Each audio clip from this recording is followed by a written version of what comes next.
Thanks, Dr. McLeod. Can you maybe help people think about what they should be thinking about? So if it is an intellectual disability, or even let's just talk about sort of something like anxiety disorder. So when we talk about the diagnosis is anxiety. When we talk about the effects, can you help people sort of envision what that might look like in a conversation with their doctor? So in a conversation with the doctor, one of the strategies that I would employ would be to say, well, let me explain to you what's a day in my life like, and let me demonstrate sort of examples of how my illness is interfering with my function during the day. So one point I should make one point I should make is the person doesn't necessarily have to have a firm diagnosis. So a person who has impairments who are being diagnosed or who are under investigation, or sometimes there is no clear diagnosis, just that person has impairments. And that's not an impediment to doing the application, as long as the description of the impediments fit the criteria.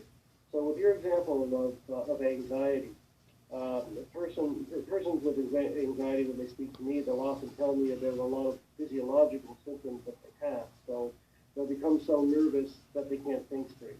So it takes them longer than the average person or a person without anxiety to work through a problem, even if it's a simple problem.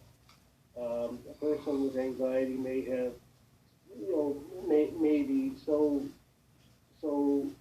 unable to do what would be considered a normal social interaction. So the act of going into a store and buying something, the thought of speaking to someone or asking them where something is in the store may be so overwhelming that they can't do that. And that's a perfect example to put on the application. So if they're unable to handle social interactions because their anxiety gets in the way, or if they're so fatigued as a result of not being able to sleep, that they lack energy and aren't able to work through problems without taking a pause, or they defer making judgments on things because they can't think straight.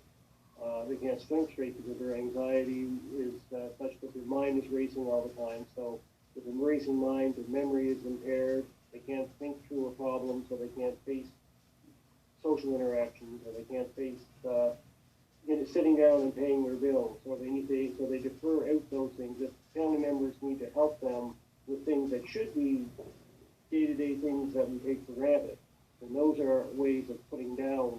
Those are the things to put down on the form to demonstrate the level of impairment.